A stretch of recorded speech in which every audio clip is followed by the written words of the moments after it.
Hello and welcome to another Looney Tunes review video. If you are new to the channel, make sure you subscribe to follow my journey to review all 1000 classic Looney Tunes shorts and give this video a like as well.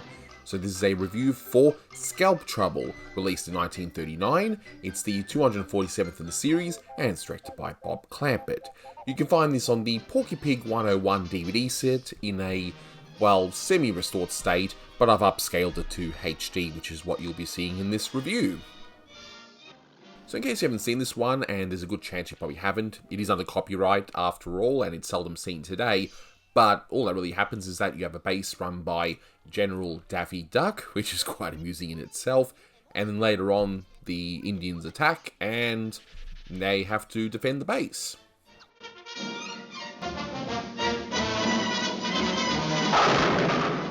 So first up, you're going to see a re-edit of the original audio commentary I did before I had to take that down. After that, you'll hear some new thoughts from me, and you'll hear a sample from the Bob Clampett retrospective. So grab some popcorn and enjoy.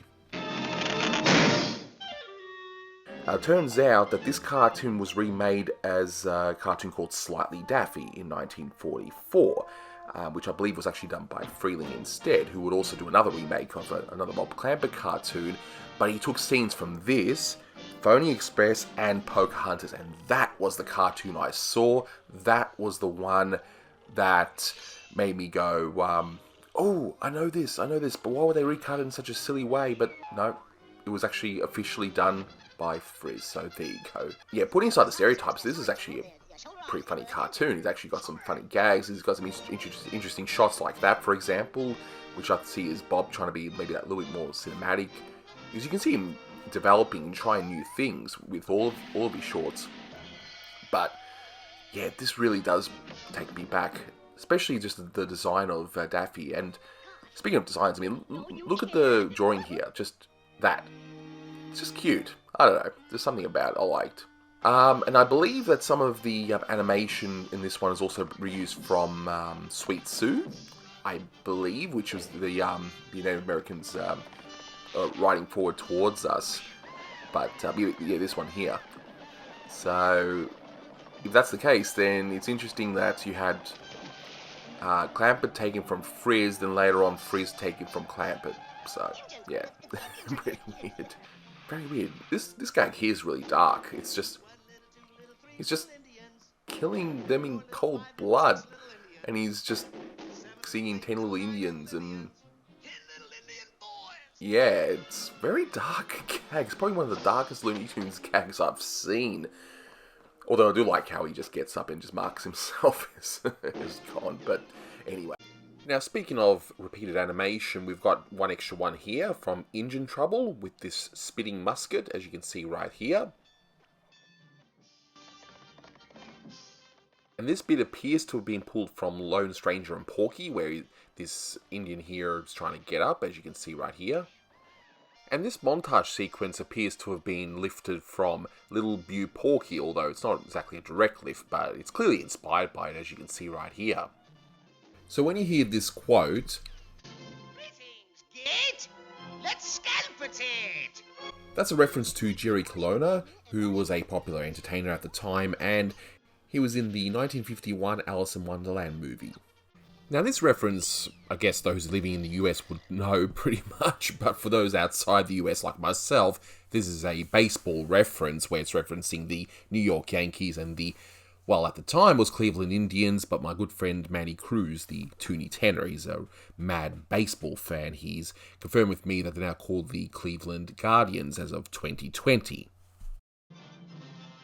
Now this bottle of, well, I'm assuming it's whiskey or some sort of alcohol anyway, that's called Four Noses. That's a parody of the whiskey brand Four Roses. So yeah, a lot of the time when you see things like this, and including you got the Hotel Ritz towel there, it's always going to be a reference to something. Sometimes it's fairly easy to find, other times, well, it's pretty darn obscure. Now as for the short itself, I mean, my two favourite moments have to be, well, they involve Daffy. So the first one is this one where you know he's going to pull out a small sword, but you know what, it's so darn funny. Who cares? It's so good. And of course this wonderful moment here when he swallows all that gunpowder and he just ends up contorting and being in some weird and wonderful shapes. It's absolutely fantastic. And this is something you can definitely slow-mo and get some really good stuff out of it.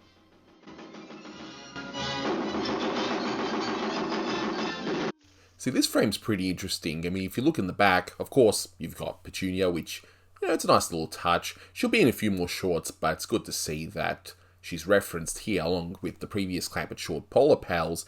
But look at the football. It says Uncle Roy, I think it says. I'm pretty sure it says Uncle Roy.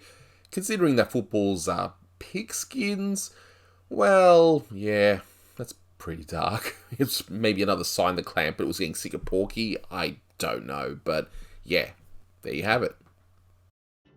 And now you're going to see the sample from the Bob Clampett Retrospective Part 1, where we discussed this cartoon briefly, just like with all the other Bob Clampett cartoons, so yeah, hope you enjoy.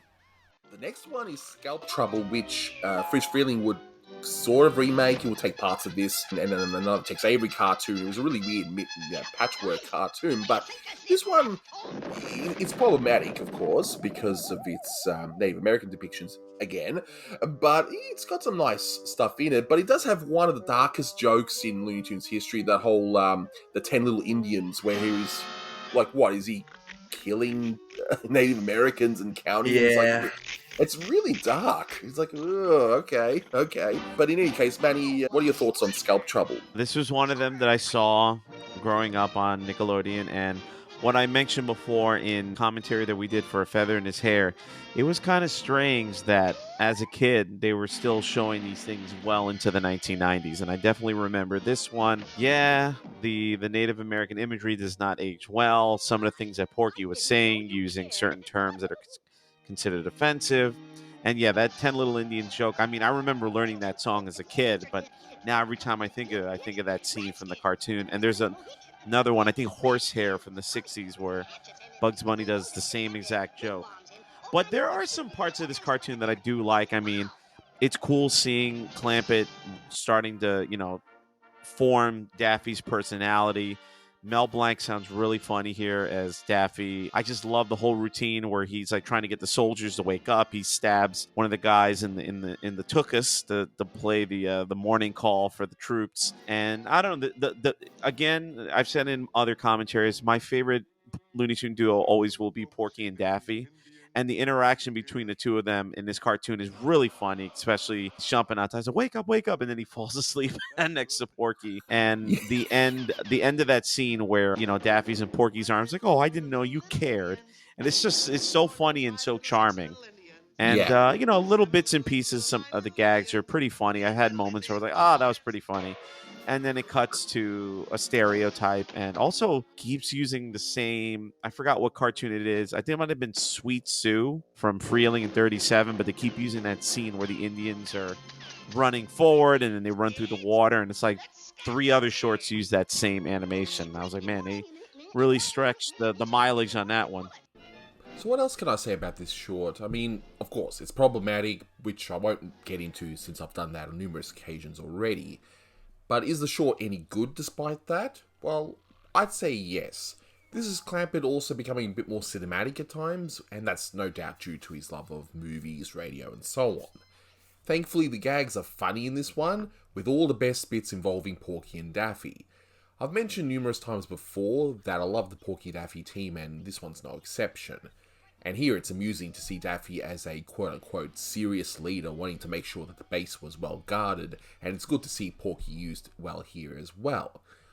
Now what's actually interesting though, I actually think I prefer the remake, Slightly Daffy, over this. I can't pinpoint exactly why, but it might just have something to do with the fact that I just saw the remake often, and this one I only saw for the first time on the Porky Pig 101 DVD set, which I still highly recommend people buy, despite the flaws on that set. I'll get into my reasoning why in the review for Slightly Daffy, but there is also the matter of the timing being different between the shorts, among other things, but again, I'll get into that review. Now, I was entertained for the most part, and despite the subject matter, this one's about a 7 out of 10 for me. It's not the greatest, it's not the best Porky and Daffy team up, but it's good enough. It's fine. It's alright to watch, just, as I said, be mindful of the stereotypes within. But that'll do it for this one. Thank you so much for watching, and until next time, take care. I'm sure glad that's over with.